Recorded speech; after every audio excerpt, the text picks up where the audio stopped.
What's up guys? Thank you for joining me down in the Gekko lab once again. In today's video, we're going to be unboxing a new Gekko that I just got shipped in today. I'm going to show it to you, explain everything about it to you, and then I'm going to tell you about a breeding project that I've wanted to do for like 10 years, and I'm finally saying, you know what?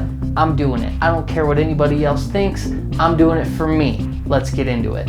Well, first things first, let's dig right into it. I'm gonna open this box up and show you guys my new Gekko. I'm super excited for this. So I got this Gekko actually in trade. I had somebody reach out to me and say, hey, I've got this Gekko, would you be interested in trading? And generally I don't do trades, just because if I make it known that I'm open to trades, I get flooded with trade requests. So doing a YouTube video on how I'm taking trades, probably not the best idea. Anyways, worth it, because check this out. This guy hit me up. His name was Anthony, and I shipped him a Gekko. He picked out something that he really liked, and I said, cool, that's a good deal. Let's make the trade. I shipped him this box, and then the next day, he filled it back up and shipped it back to me. Now, while I'm digging into this super well taped up box, good job, man, I'm gonna talk to you guys a little bit about trades. So a lot of people right now I can just hear them in the comments going, oh man, that is super risky. Why would you ship your Gekko before getting a Gekko back? And that is very true.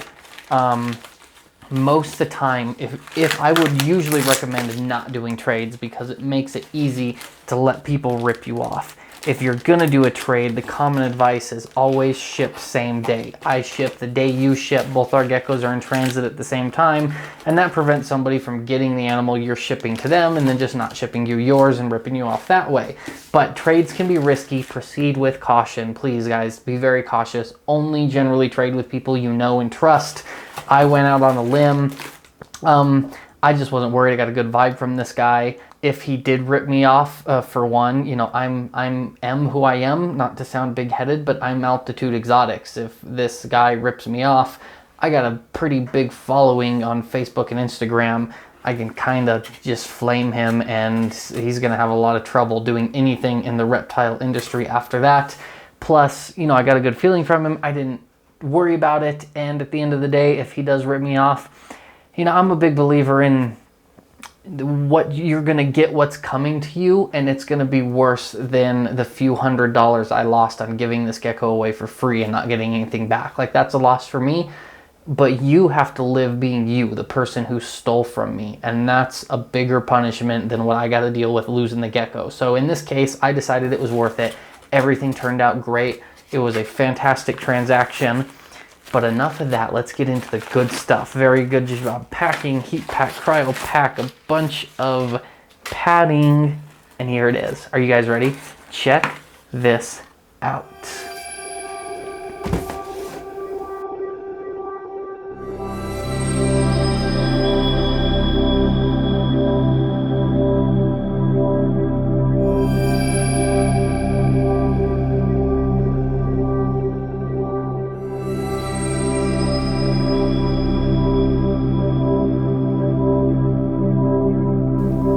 I got me a Chihuahua. Now these guys, for those of you who don't know, these come from New Caledonia, the same island that crested geckos from. They are closely related to crested geckos, very similar care. These guys can get a little bit bigger than crested geckos. Oh my God, I love him. Just so freaking cool. Look at this Gekko. Oh my God, I'm in love. I love it already. This is amazing. So I used to have a bunch of these guys. I had like 6 breeding pairs of these guys at one point, and I've told this story before. In this room, that's now actually my video studio, I had tons of breeding pairs of Chihuahuas and tons of breeding pairs of Lychees, as well as a bunch of Tokays and day geckos. I had all kinds of cool stuff in here, and I actually sold all of it off, and that's where I raised the money to buy the Axanthic project. When I originally bought the Axanthic bloodline, that's where I got the money to do it, is I liquidated all of the stuff that I had collected over years in this room, and it was a really, really hard decision. From a business stance, it was absolutely the right choice, but from a personal stance, it hurt. So to finally have a Chihuahua again, this is the first time I've held one of these in like 6 years. God, I love these guys. These are known as the prehensile-tailed mossy gecko is what they're called, because their tails are even more than crested geckos.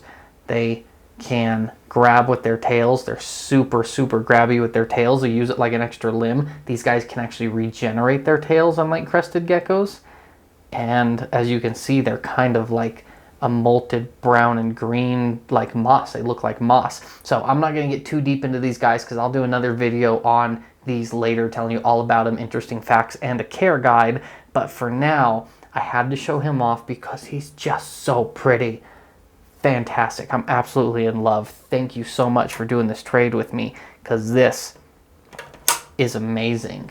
But I'm going to set him in this cage for now, this little temporary home for him for the time being, so he doesn't get too stressed out or overheated being handled.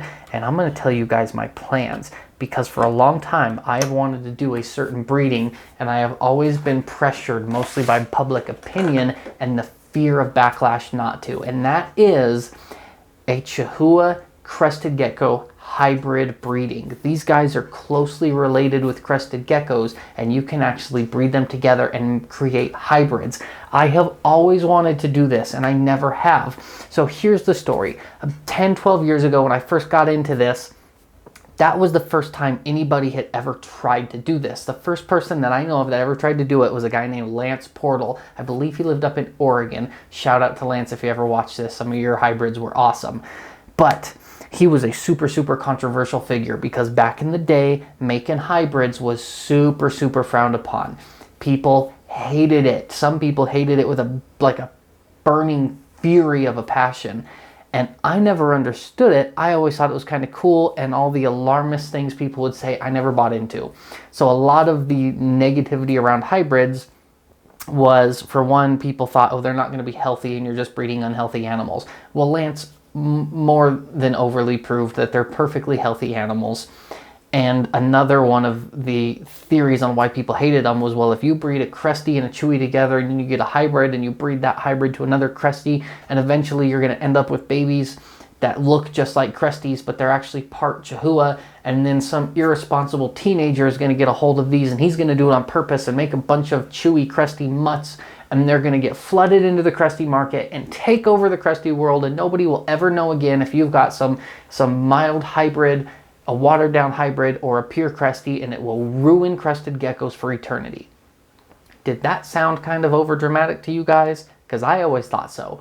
I always thought this was ridiculous. There's no, I mean, Chihuahuas, they're more expensive now. Their market is up here. And even back in the day, Chihuahuas were prohibitively expensive. Like even back then, a lone male like this was like $500-600. And I was thinking to myself, like, there's no immature, careless 19-year-old kid who's got $600 cash laying around and 10 female Cresties and is going to think, oh, let me buy one of these and breed it to some Cresties and then sell the offspring to people and not tell them they're hybrids. Like, this is not a thing that people do. Maybe somewhere in the world there's some sick person who would get some sort of pleasure off of this, but I'm pretty sure that person's like out in the woods torturing animals and not doing this as their grand master evil plan. It was just seemed ridiculous to me that this is what people were so worried about. So I was always intrigued by it, and I always thought the offspring were really cool, but I never got into it. And the main reason I never got into it is because back then I was, I was like 22, 23 years old. I was just getting into breeding, and I knew, I've talked about this in other videos, I knew from an early time this was what I wanted to do with my career. I wanted to be a professional reptile breeder. I didn't want to be a hobby breeder. I didn't want to be a guy that had, oh, my spare bedroom's got 100 geckos in it and that's just my weird quirky thing that I do. I knew this is my career. I want to build an actual company, a business. I want to pay taxes. I want this to be real. And I was very afraid that if I rock the boat and I go breed hybrids, people did at that point get furious at people that would breed hybrids, and it would ruin your name. And I thought, I can't risk that. If I'm trying to make this a legitimate career, I can't risk taking that chance and breeding hybrids and destroying my business name that way. So I stayed away from it. I stayed completely clear of it for a long time. And over the last decade, the tide has turned a little bit where more and more people said, you know what, these things are kind of cool. It's not that big a deal. I'm going to breed some. And there's been a large handful of people now that have bred hybrids. More people got into it, and the overall tone about it has softened a lot. There's still people that are fanatically against hybrids. There's people that are against it because they think it'll ruin cresties. There's people that are against it because they think it's playing God. Lots and lots of stuff about that.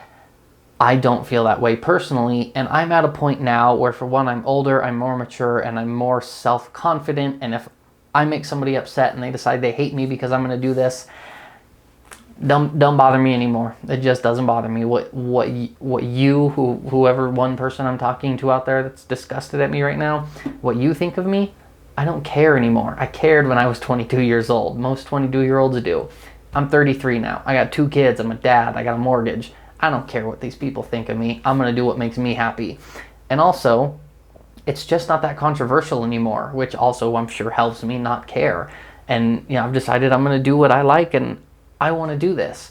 And one other thing that really has spurred me on and had me thinking about this in the last 2 years is new genetic possibilities. I've always thought cresty, chewy hybrids are cool looking, but something happened a few years ago that made me rethink this, and it re-engaged my mind in this possibility. And to explain that to you, I'm going to show you what I'm going to breed this to. I have his future mate here with me, and that is this girl.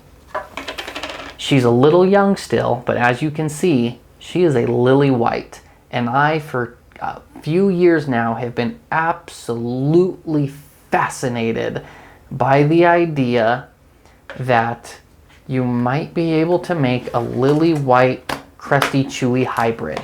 It's gotten stuck in my head, and I'm at the point where I just have to know, if you breed these two together, does the lily white mutation cross over into the Chihuahua gene? When you mix these two genes, these two gene pools from 2 different species, does that mutation cross over? I just have to know, can you do a lily white cresty chewy hybrid? So I'm going to find out.